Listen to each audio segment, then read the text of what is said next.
Hi, I'm Limo Milan, and in this video we're going to look at drum racks and sample layering. So the first question is, what is a drum rack? Within Ableton Live we have various different instrument devices. Now these can be musical and we play them up and down the keyboard to play our melodies, or they could be like a drum rack where we use the keys that we normally do to play melodies and instead they'll trigger individual sounds. Now if I load in a drum rack to begin,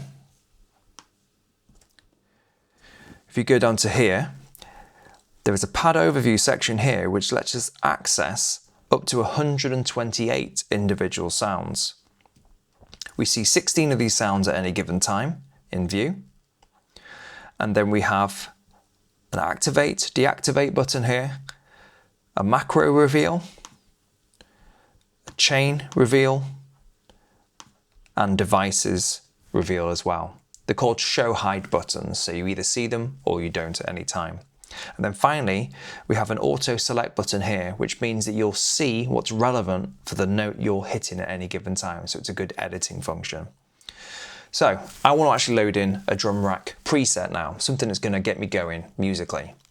So I can either go up to the live library and just double click and load in a new preset, or if I go back, I can use a tool called hot swapping.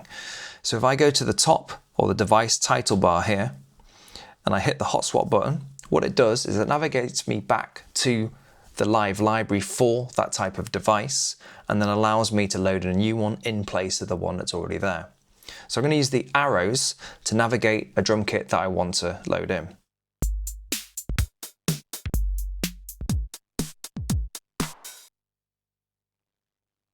Now you may have noticed that down here we've been getting a preview, and what we have is we have a automatic preview button here which lets me automatically hear the preview at any given time. If that's not the type of behavior you want, you can disable that and you'll only hear the preview when you press the right arrow key.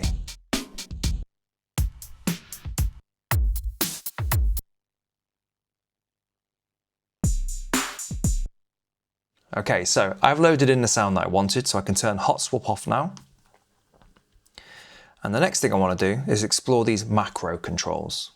So I'm going to first put in a drum beat, so I've got something to listen to. So I'm going to double click and add a MIDI clip here, launch that MIDI clip, and then just add in a kick drum on every beat of the bar, a clap on the second and the fourth beat to accent those beats, and then a closed hi-hat in between all those main beats there, or what's called the off beat. So let's listen to that. Okay, so let's go back to our device view here and explore what these macros do. So there's 8 of them in this given preset. There can't be more than that, but sometimes some presets won't necessarily use them all.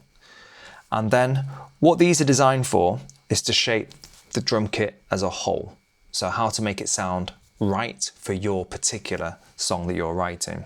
So I'm going to press play and just modify these so you can hear what they do.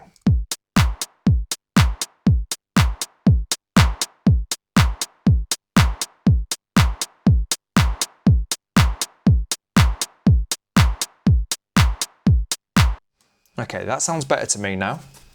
So one thing I can do is I can readjust the actual balance of this drum kit, and the easiest way to do that is to move up to the top of session view and open up the mixer with this fold button here. Now if I press space, you'll see what happens. So now it's like we have our own little mini mixing desk for the drum rack itself. And this is the easiest place to go to if you want to generally balance out the levels of your drum rack. So I'm just going to rebalance maybe the clap a little bit while I listen to my drum beat.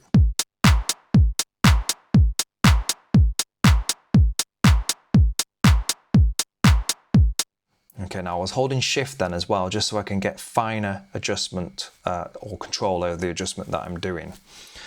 Okay, so I'm happy with that so far, but I want to add in another layer to one of these sounds. And I think the clap could benefit from having a slightly different timbre to it. So obviously, if I'm not happy with the sound, the first thing that's usually best to go for is to try a different sound. So let's apply what we've already learned to this.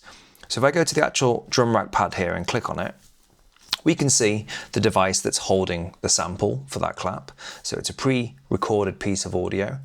And I can press the little hot swap button down on the drum rack pad itself, and it will take me to the live browser to be able to load in a new sound.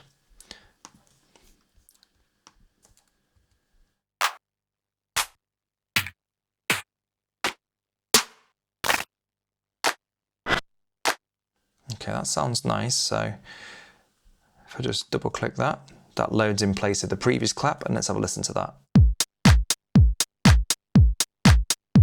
Okay, now I'm in a situation where I like the new clap, but I also like the character of the old one too. So let's have a look at layering them both together. So if I actually just undo my loading of that bit 90s clap in there, just turn off the hot swap for a minute. And while that's loaded in, I'll go and get my new sample that I want to layer with it. And rather than just dragging and dropping it to that drum rack pad, which would change the sound from the old sound to the new, if I hold Command, it will add it. So now what we see is both of those actual samples loaded in, and what we call they're nested, so they're held together by this surrounding instrument rack here. And then that's both of our claps now available in there. And you'll notice that the actual mixer view up here has created a kind of sub view that we can expand and then see the individual channels for both of those clap layers. So I want to rebalance this a little bit, I think. So again, in context of the drum, I'm going to just go to these volume controls here, rather than the ones I just showed you up here. Just for convenience's sake, I'm just going to modify the levels a little bit.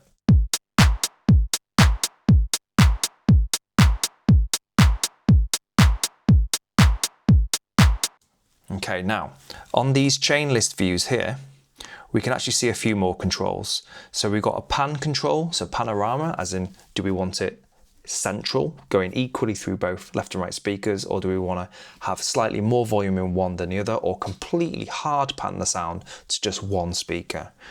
Now a good trick to do with sounds like this, where there's quite a lot of bright information in the sound and of course in these layers, is to offset one of the sounds to be slightly that way and one of the sounds to be slightly that way. So one slightly left, one slightly right. And then we get a sense of difference between the left and right speakers, which gives our brains a sense of space. So I'm going to just pan this one to the left and to the right while we listen to it.